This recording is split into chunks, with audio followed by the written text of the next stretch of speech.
Olá, meus irmãos. Diferente do que alguns imaginam, o inferno é governado por Deus. Não é um domínio demoníaco, fechado e independente, não. Deus é quem tem poder para lançar no inferno. Ele o governa e preparou o seu fogo, como está lá em Mateus 25, 41. Ele está presente no inferno, pois as almas condenadas são atormentadas diante dos santos anjos e diante do Cordeiro, como está lá em Apocalipse 14, 10.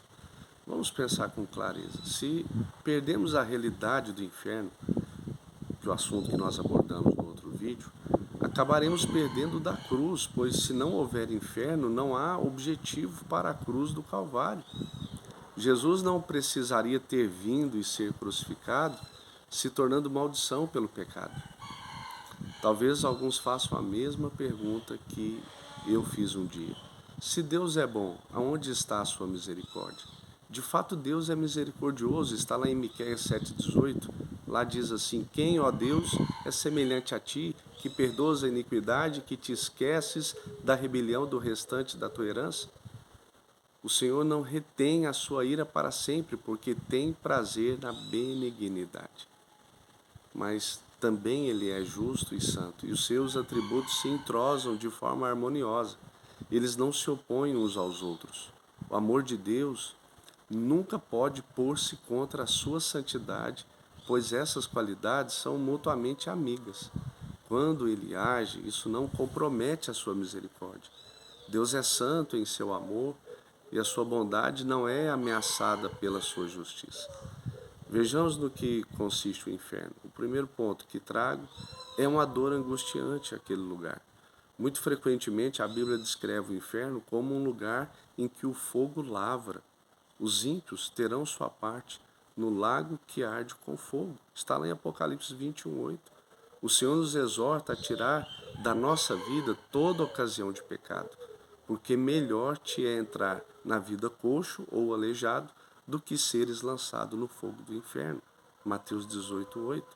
Uma razão é que o fogo fala de dor. O homem rico, lá da história contada por Jesus, pediu uma gota d'água para a sua língua, porque disse ele: Estou atormentado nessa chama. O fogo não o aniquilou, e sim causou dor. A Bíblia nos fala que o idólatra será atormentado com fogo e enxofre. Apocalipse 14, 10. E o termo aqui empregado é o verbo regular grego que significa torturar, tortura. O fogo vai torturar, causa mais forte e intensa agonia. É por isso que Jesus faz uso de uma expressão forte para descrever o inferno quando se refere ao mesmo, como o lugar onde o seu bicho não morre e o fogo nunca se apaga. Marcos 9:46. O Senhor está citando aqui o último versículo do livro de Isaías, onde o profeta aborda os novos céus e a nova terra. Deus está reunindo uma grande multidão de todas as nações para adorá-lo em seu templo. E os adoradores, aspas, sairão e verão os corpos mortos dos homens que prevaricaram contra mim, porque o seu bicho nunca morrerá, nem o seu fogo se apagará. Fecha aspas. Isaías 66, 24. A referência aqui, irmãos, é de cadáveres deixados jogados após uma batalha, o que era a maior desgraça nos tempos antigos. Recusar um enterro honroso ao inimigo era infligir a ele uma suprema humilhação. Os vencedores que quisessem degradar definitivamente os seus inimigos mortos, ou queimariam os corpos deles, ou os deixariam decompor-se. Mas ao menos o fogo se extinguia depois de haver consumido todo o seu horrendo combustível. E quando os vermes consumiam os corpos mortos até aos ossos, eles próprios morriam. Aqui, porém, o fogo nunca se apaga e os vermes nunca ficam satisfeitos. Essa é a imagem do inferno. O segundo ponto é a perspectiva de pavor. Esse momento nunca terá fim. O fogo é eterno, as penas são eternas.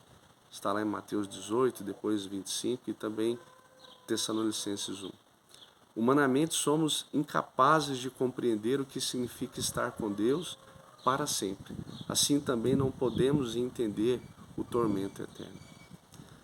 Terceiro ponto é: não dê ouvidos ao diabo. Então, se você ainda é jovem, forte, saudável, o diabo pode indicar a você o absurdo de se incomodar agora com a morte e com o juízo. Ora, você tem muitos anos pela frente, não é assim? Haverá bastante tempo quando você ficar velho. Eu já ouvi isso há muitos anos. Mas como você sabe que viverá até a velhice? Ninguém sabe. Houve um homem que estava convencido de que contava ainda com muitos anos e que dissera a si mesmo: descansa, come, bebe, folga. E Jesus disse para ele: louco, esta noite te pedirão a tua alma. Está lá em Lucas 12, 19 e 20. Possivelmente haverá frequentadores de igreja no inferno. No dia do juízo, alguns líderes, evangelistas, pregadores estarão diante de Cristo com um anelante sorriso no rosto, esperando receber seu galardão, mas para seu assombro e horror, Jesus dirá: apartai-vos de mim. E eles vão até protestar: Senhor, Senhor, não profetizamos em teu nome? Em teu nome não expulsamos demônios? Em teu nome não fizemos muitas maravilhas? Certamente não iremos para o inferno, eles vão dizer. Entretanto, irão, pois nunca nasceram de novo, não se tornaram novas pessoas. O aspecto mais ingênuo ou insensato de todos é que a condenação eterna é desnecessária. Pois o Senhor Jesus está disputando nosso coração nesse exato momento. Enquanto ouvimos essas palavras, Ele está nos chamando, dando uma ordem da qual abandonemos o pecado, que vai nos levar à destruição. Ele, o Senhor, é infinitamente misericordioso e bondoso. Se pedirmos que Ele seja nosso Salvador, Ele nos receberá e nos perdoará. Está lá em Hebreus 4:7. Hoje, se ouvirdes a sua voz, não endureçais os vossos corações. Bem, dito isso, temos que entender que devemos mortificar o pecado. O inferno deve produzir em nós o compromisso de mortificar o pecado. O nosso Senhor faz esta desafiadora aplicação quando diz aos seus discípulos: se o teu olho direito te faz tropeçar, arranca-o e lança-o de ti, pois te convém que se perca um dos teus membros e não seja todo o teu corpo lançado no inferno. E se tua mão direita te faz tropeçar, corte-a e lança de ti, pois te convém que se perca um dos teus membros e não vá todo o teu corpo lançado no inferno. Está lá em Mateus 5, 29 e 30. Jesus cita a doutrina do inferno e a faz pesar na consciência dos seus seguidores. Praticamente ele lhes diz que tratar radicalmente do pecado pessoal é a única alternativa para a condenação eterna. Sim, para não ter essa condenação eterna, Jesus está dizendo: ampute o seu pecado, arranque, atire para longe, jogue fora. Se não fizer, seu corpo será lançado no inferno. Talvez possa parecer estranho Jesus fazer uma declaração como essa. Não seria pela fé nele que somos salvos? O ladrão que estava prestes a morrer na cruz dificilmente poderia arrancar seu olho direito ou cortar a sua mão direita, não é verdade? Contudo, Jesus lhe garantiu: hoje estarás comigo no paraíso. Quando chegamos a confiar no Senhor, nós não somos libertados da condenação uma vez por todas? Acaso os crentes não são guardados na virtude de Deus para a salvação? Não é uma herança guardada nos céus? 1 Pedro 1. Nenhum dos seus se perderá, não é mesmo? Está lá em João 17. Onde está essa amputação? Como será ser lançado no inferno uma vez convertidos? Estão seguros para sempre? Não é assim? Seguros uma vez convertidos, sim. Mas será que são convertidos? Sua fé é genuína? Só o tempo dirá. Crer em Jesus nos livra do inferno. Porém, nos primeiros estágios, é difícil distinguir a fé verdadeira da falsa. A fé salvadora é um princípio de uma progressiva relação de confiança.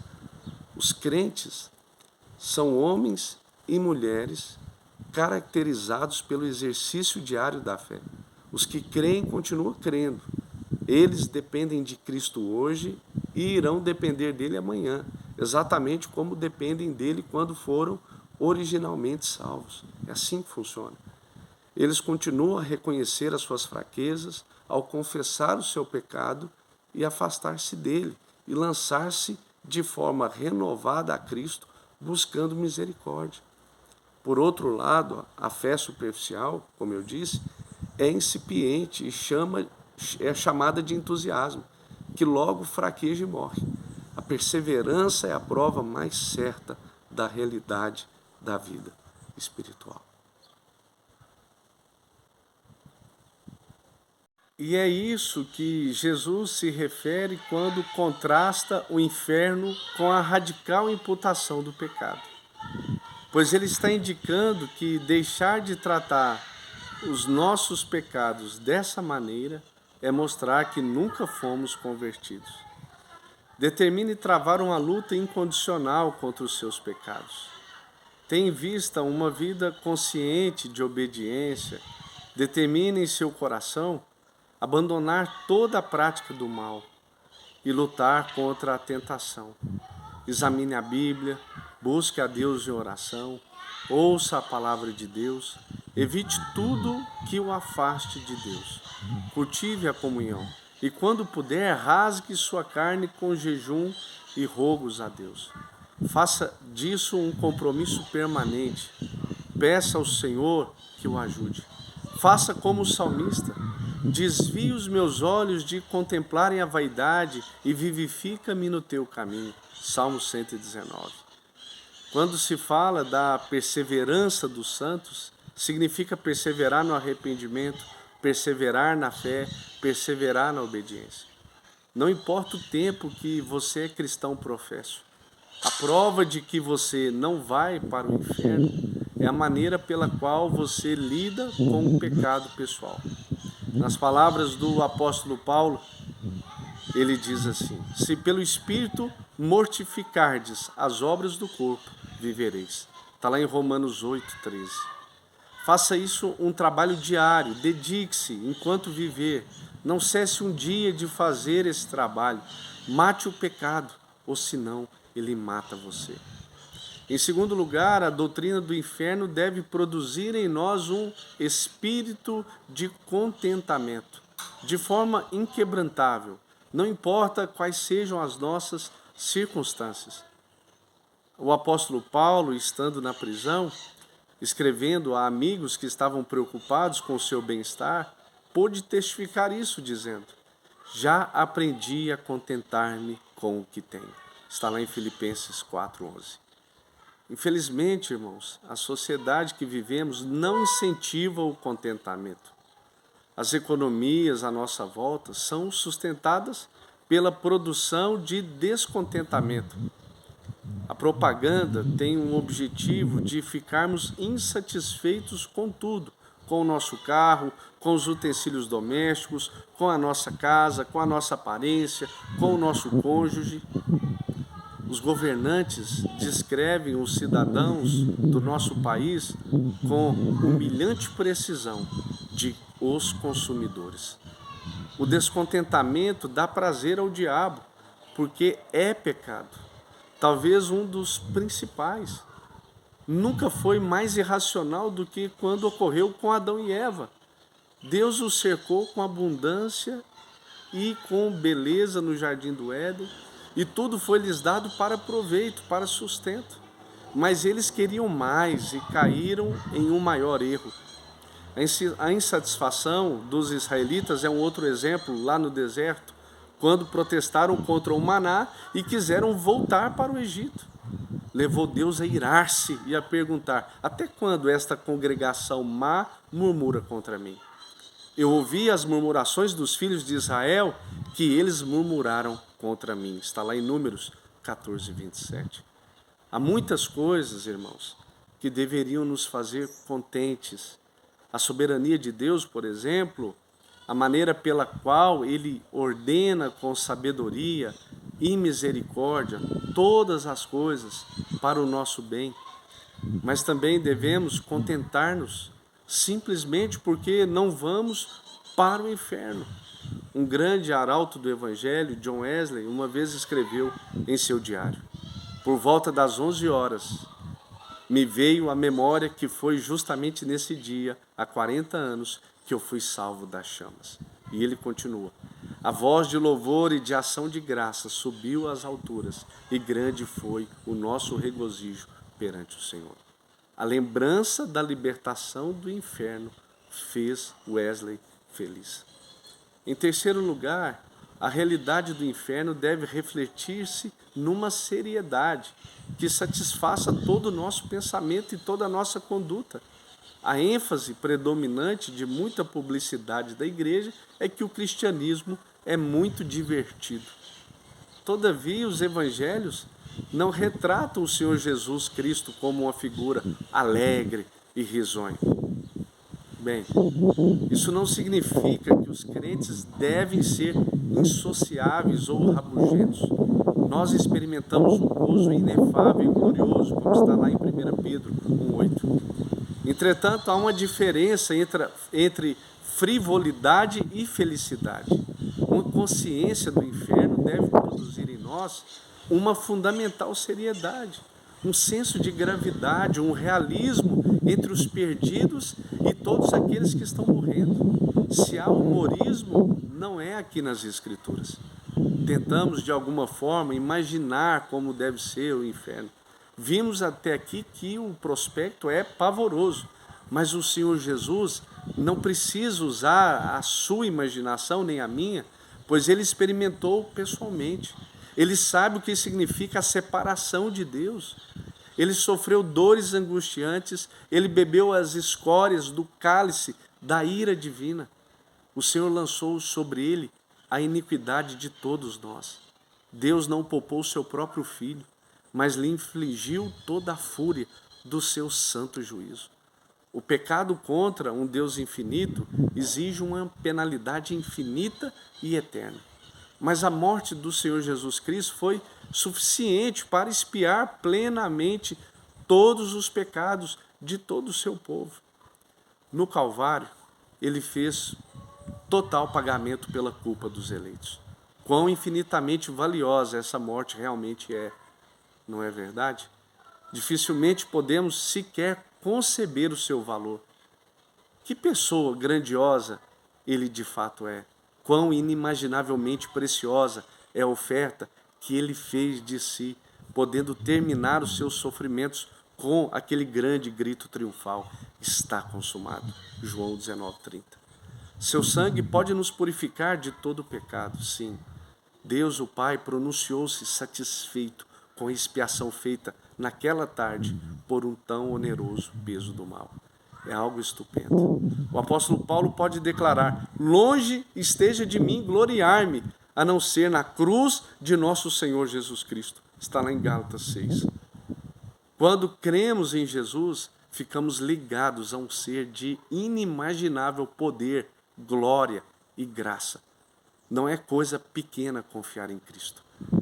E em último ponto a ser levado em conta é que um dos mais óbvios resultados de uma consideração do inferno deve ser um renovado zelo pela evangelização. Ao nosso redor, há muitos que estão indo direto para esse lugar. Foi-nos confiada essa mensagem e nós mesmos fomos libertados do inferno somente porque alguém nos comunicou. Eu me lembro quando isso aconteceu comigo, há muitos anos.